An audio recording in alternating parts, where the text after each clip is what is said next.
Kukira 4 tahun pernikahan akan menjamin sebuah kebahagiaan untukku. Tapi pada kenyataannya, aku harus menelan kenyataan pahit, di mana rumah tanggaku semakin hari justru makin terasa hambar. Situasi itu semakin diperparah lantaran kesibukan istriku yang semakin gila kerja. Ia mulai mengabaikan kewajibannya sebagai istri, terutama kebutuhan batinku. Keadaan itulah yang pada akhirnya mendorongku untuk mencari hiburan lain, hiburan tak terduga yang akhirnya kudapatkan dari ibu mertuaku. Dan awal kisah itu bermula sekitar 1 tahun lalu, tepatnya ketika orang tua Hesti istriku memutuskan untuk bermalam beberapa minggu di rumah kami. Ya, rumah kami memang berbeda pulau dengan rumah mertua, sehingga tak ayal kami hanya bertemu minimal 1 tahun sekali, itu pun pada saat lebaran. Sebelumnya, sebut saja namaku Roni. Usiaku 35 tahun, berbeda 2 tahun lebih tua daripada Hesti istriku. Jujur saja, di usia pernikahan kami yang ke-4 tahun, aku sangat mendambakan hadirnya seorang putra. Keinginan itu sudah sering kuutarakan pada istriku, bahkan sampai merendahkan martabatku sebagai seorang pria. Tapi rupanya keinginan itu berbanding terbalik dengan Hesti istriku. Ia justru sama sekali enggan mengabulkannya dengan alasan ingin mengejar karir. Ya, kami memang sama-sama masih bekerja. Hanya saja jabatan Hesti sebagai manajer di sebuah bank swasta membuatnya lebih sibuk daripada aku yang merupakan karyawan biasa. Kesibukan itu rupanya juga mempengaruhi kehidupan batin kami. Istriku menjadi ogah-ogahan memberikan nafkas batin itu dengan alasan lelah dan lain sebagainya. Seperti halnya malam itu. Sepulang kerja aku sudah mendapati Hesti mendengkur di tempat tidur. Padahal malam itu aku berniat memberi kejutan sekaligus menghabiskan malam dengannya. Dengan rasa jengkel itu, aku lantas beranjak meninggalkan istriku menuju ruang kerja di lantai 2. Sebelumnya, Hesti juga sudah berpesan jika kedua orang tuanya akan datang berkunjung beberapa minggu. Kabar itu pun juga seolah menambah beban untukku, lantaran peluang untuk mendapatkan nafkah batin dari Hesti pun semakin kecil. Bahkan dipastikan, aku tak akan mendapatkannya. Sungguh benar-benar miris sekali nasibku. Tak ingin semakin kalut, akhirnya aku memilih beristirahat di kursi samping meja kerja, memikirkan perubahan sikap drastis istriku yang benar-benar menyedihkan. Sampai waktu menunjukkan pukul 11 malam, perlahan rasa kantuk mulai datang. Aku pun tidur dengan mengarungi dinginnya malam, seorang diri, persis seperti seorang duda. Hingga pagi menyapa, aku terbangun lantaran suara pecahan kaca yang mengagetkanku. Aku mengerjapkan mata sebelum memutuskan untuk keluar kamar. "Baru bangun, Mas," sapa Hesti yang saat itu sibuk membereskan pecahan vas bunga di samping nakas ruang keluarga. "Yah, ada apa toh, Dek?" tanyaku basa-basi. "Nggak ada apa-apa, mandi sana, terus berangkat kerja," ucap Hesti tanpa repot-repot menatap wajahku. Nampak ia sudah rapi dengan kemeja kantor, bersiap untuk berangkat. "Aku langsung berangkat aja ya, Mas, ada pertemuan hari ini," ujarnya sambil tersenyum tipis. Aku hanya mengangguk, sementara Hesti justru langsung melenggang pergi tanpa bersalaman denganku. Aku menghela nafas, merutuki nasib yang begitu mengecewakan. Begitulah keseharian kami sehari-hari. Hampir setahun belakangan, kami hanya bertegur sapa seadanya. Dan menjelang sore harinya, aku memilih pulang lebih awal karena harus menyambut kedatangan mertua. Setibanya di rumah, setelah menempuh perjalanan 30 menit, aku pun memarkirkan mobil di pelataran rumah. "Aku pulang, Dek," sapahku saat mendapati Hesti sedang menyiram tanaman di halaman samping. "Iya, Mas." "Oh iya, Mama sama Papa sebentar lagi akan datang," kata Hesti yang masih melanjutkan kegiatannya. Ia sama sekali tak mengindahkan kedatanganku. Tak ada sambutan hangat, apalagi tawaran untuk membawakan tas kerja. Dengan kesadaran penuh, aku segera menuju kamar, lalu mandi untuk menyambut kedatangan kedua mertuaku. Selesai mandi dan berdandan rapi, aku segera bergabung dengan Hesti yang rupanya tengah ngobrol dengan kedua orang tuanya di meja makan. Pa, Ma, gimana kabar kalian?" kata aku sambil menyalami kedua mertuaku dengan sopan. "Yah, seperti yang kamu lihat, Ron," kata ibu mertuaku sambil tersenyum keibuan. Aku pun membalas senyuman tulus itu, lalu duduk di samping istriku. Ibu mertuaku memang masih tampak cantik di usianya yang ke-50 tahunan. Wajahnya hampir mirip dengan Hesti istriku. Hanya saja beliau berkacamata karena faktor usia. Setelah menyelesaikan makan malam, kedua mertuaku pun pergi menuju kamar tamu. Istriku memilih pergi ke dapur, sementara aku beranjak ke ruang kerja. Praktis semua penghuni rumah pun sibuk dengan urusan masing-masing. Aku sendiri baru beranjak dari ruang kerja saat jam menunjukkan pukul 12 malam, sebelum kembali ke kamar untuk istirahat. Aku menyempatkan diri ke dapur untuk mengambil air minum.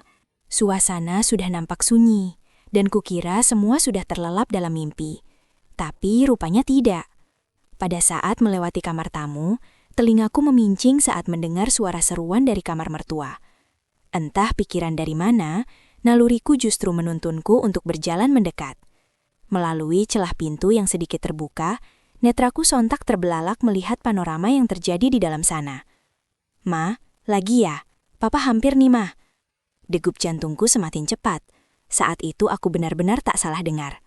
Bahkan mataku bisa menangkap bagaimana ayah dan ibu sudah dalam kondisi saling memberi dan menerima. Keduanya nampak gembira, sampai tiba-tiba situasi berubah saat ayah berkata, "Walah, Ma, sudah." Sekilas, aku bisa melihat ibu mertua tampak kecewa. "Tapi Mama kan belum, Pa," jawab ibu mertua. "Besok kan bisa toh, Ma," ujar ayah mertua yang kemudian berbalik tanpa menyadari raut jengkel istrinya. Bersamaan dengan itu aku segera menjauh. Aku tak ingin mereka mengetahui keberadaanku. Meskipun tak bisa dipungkiri jika aku sedikit terpana pada keduanya, terutama pada ibu mertuaku. Alhasil niat untuk mengambil minum pun kuurungkan. Buru-buru aku kembali ke kamar, berharap bayangan tadi akan menghilang. Tapi yang ada ingatan-ingatan itu terus berputar-putar hingga tanpa sadar perahu motor pun siaga saat itu. Aku benar-benar terpesona. Bahkan sampai fajar menyapa. Aku tetap tak bisa memejamkan mata. Pagi harinya aku terbangun dengan wajah lesu, bersiap pergi ke kantor. "Kamu kenapa, Ron?" tanya ibu mertuaku saat kami selesai sarapan. Nggak apa-apa kok, Mah. Sedikit ngantuk aja," balasku dengan sopan. Sementara Hesti dan ayah mertua hanya menoleh sekilas, lalu melanjutkan makan mereka. Sampai beberapa saat setelah sarapan kami selesai. "Aku berangkat dulu ya, Mas. Sekalian anterin ayah ke rumah temennya. Kamu istirahat aja, kalau nggak enak badan," kata Hesti sambil beranjak. Mereka lantas pergi, menyisakan aku dan ibu mertua di meja makan. "Kayaknya kamu terlalu sibuk kerja ya, Ron?" kata ibu mertua memulai percakapan. Aku mengangguk pelan, lalu menunduk. Entah kenapa mendadak aku gugup, tak berani menatapnya. Apalagi masih teringat kejadian semalam. Sejenak suasana menjadi hening. Sampai tak lama kemudian, "Mama tahu loh, Ron. Semalam, kamu sempat ngintip Mama kan?"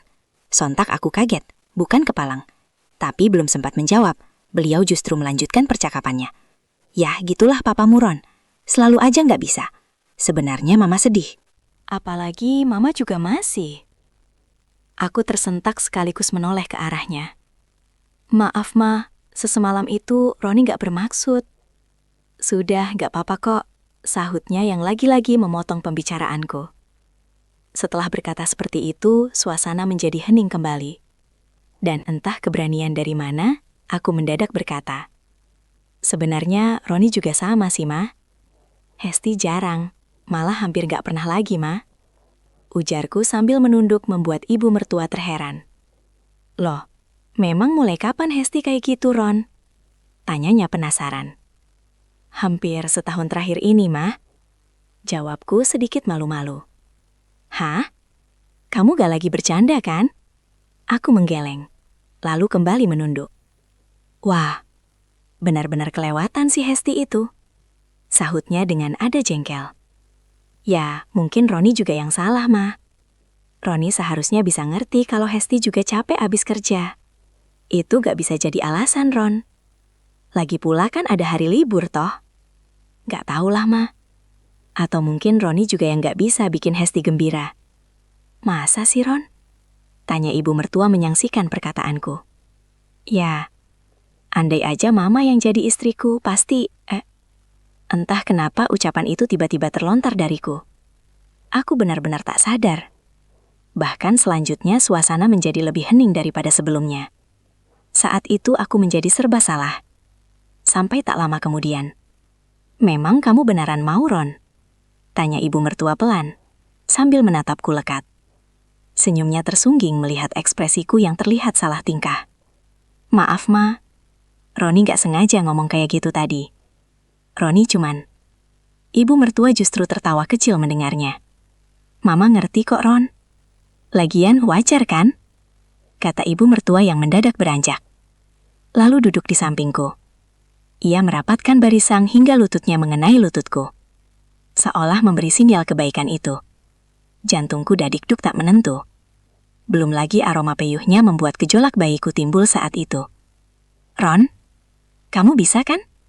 Bantuin Mama. Katanya membuatku tercekat. Lantaran tahu arti pertanyaan itu.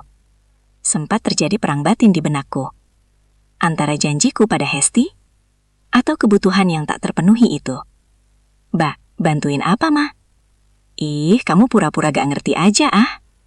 Kata ibu mertua yang tiba-tiba maju. Seharusnya aku bisa menghindar saat itu. Tapi yang ada, aku justru menerima antusias sambutan itu. Bahkan lebih dari apa yang diaturkan ibu mertuaku. Untuk sejenak kami hanyut akan nirwana. Seolah lupa akan batasan baik antara menantu dan mertua. Sampai beberapa waktu lamanya mendadak beliau menyepa sambutan itu sambil berkata, "Ron, di situ aja yuk," katanya sambil menunjuk kamar tamu, di mana biasanya beliau menyelesaikan rapat paripurna itu. Aku yang mengerti pun segera beranjak. Buru-buru aku meraih jemawinya dan membawa beliau menuju singgasana.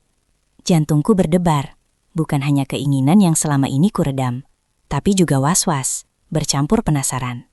Begitu pintu tertutup, beliau buru-buru berbalik, lalu mendorongku jatuh ke devans. Sambutan demi sambutan kembali diaturkan, sekaligus mengambil perahu motor yang ada di parkiran. Sungguh aku benar-benar tak percaya jika pagi itu menjadi pagi yang cukup berbeda. Belum lagi ketika beliau menyiapkan sajian kebaikannya, aku makin terpana, bahkan tak bisa berkata-kata.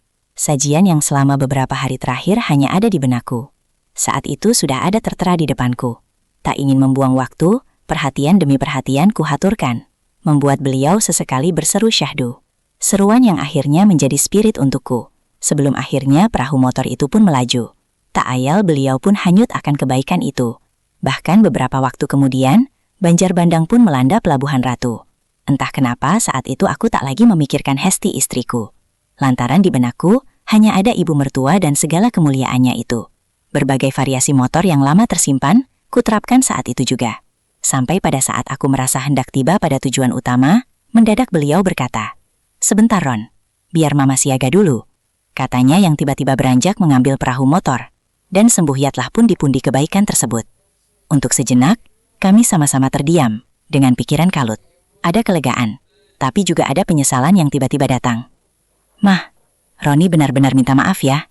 Roni tadi cuma..." Ibu mertua menggeleng pelan. "Bukan salahmu Ron, ini salah kita berdua. Dan juga ini salah Papa." Aku menatapnya bingung. "Papa? Maksud Mama? Sudah puluhan tahun nikah. Dia jadi beda Ron. Semalam kamu tahu sendiri kan? Dia cuma mikirin dirinya sendiri," katanya dengan mata yang berkaca-kaca. Secara spontan pun, aku memiuknya. Entah kenapa, aku juga merasakan kecewa yang ia rasakan. Perasaanku yang tadinya hanya ada gejolak, mendadak berubah menjadi simpati yang dalam. "Aku ngerti, Ma. Aku juga merasakan hal yang sama dari Hesti." Mendengar hal itu, ibu mertua pun menghapus air matanya. Ia berusaha menghiburku dengan senyumannya. "Tapi, sekarang sudah ada Mama kan, Ron?" Aku tertawa. "Ah, Mama tawa aja." "Mama kan juga toh. Sekarang sudah ada Roni kan, Ma?" kataku membuat beliau pun ikut tertawa lalu mencubitku. Alhasil kami pun bercanda bersama. Dan tentunya rapat paripurna itu pun kembali terulang sesaat sebelum ayah mertua pulang. Sejak saat itulah keakraban kami pun berubah. Kami tak hanya seperti mertua dan menantu biasa, tapi lebih seperti teman yang selalu ada setiap kali membutuhkan bantuan. Dan bantuan itu selalu kami sempatkan di hampir setiap hari. Tepatnya setiap kali saat ayah mertua dan Hesti berangkat bersama, kami akan senantiasa mengulang bantuan-bantuan mulia. Kami benar-benar menyadari bagaimana resiko yang mungkin dihadapi. Tapi baik aku dan ibu mertua berusaha sebisa mungkin menyembunyikan dan menjaga rahasia ini. Ya, meskipun pada akhirnya keakraban kami harus berakhir, lantaran timbul penyesalan yang justru mengalahkan logika masing-masing. Tepat 2 hari sebelum ibu dan ayah mertua kembali ke kampung halaman mereka, sore itu saat Hesti dan ayah sedang keluar berbelanja. Seperti biasa, aku dan ibu mertua baru saja menyelesaikan rapat paripurna itu. Biasanya kami masih akan bercanda dan saling tertawa karena candaanku atau candaannya. Tapi berbeda pada saat itu. Kami hanya diam-diaman, seolah ada sebuah penyesalan yang belakangan sulit untuk dijelaskan, terutama oleh ibu mertuaku. "Ron, ada yang harus Mama bicarakan," kata ibu mertua dengan suara pelan dan serius. Aku menoleh lalu mengangguk. "Mau bicara apa, Mah?" "Mama kayaknya..." Nggak bisa gini terus, Ron. Mendengar hal itu, aku pun terdiam. Sepertinya kita sudah terlalu jauh, Ron. Dan mungkin sudah saatnya harus diakhiri. Seketika itu aku pun kaget. Tapi gimana, Ma? Gimana dengan perasaan Mama? Sejenak beliau meraih tanganku dan lantas menggenggamnya. Ada dua pilihan, Ron. Tetap bertahan atau keluarga kita yang akan berantakan. Aku menghela napas lantaran mengerti arti ucapan mertuaku. Sejenak aku menoleh ke arahnya dan mulai memikirkan perkataannya yang memang ada benarnya. Suasana mendadak hening sampai akhirnya aku berkata, "Ya udah, Ma, Roni setuju. Kita lupakan semua demi Hesti dan Papa, juga demi kebaikan kita." Kataku berusaha agar suaraku tak terdengar seperti ungkapan kecewa. Dan akhirnya malam itu kami pun sepakat mengubur rahasia tersebut. Kami memutuskan untuk kembali ke peran awal, yaitu menjadi menantu dan mertua. Meskipun kenangan baik itu tak akan pernah terhapus sepenuhnya.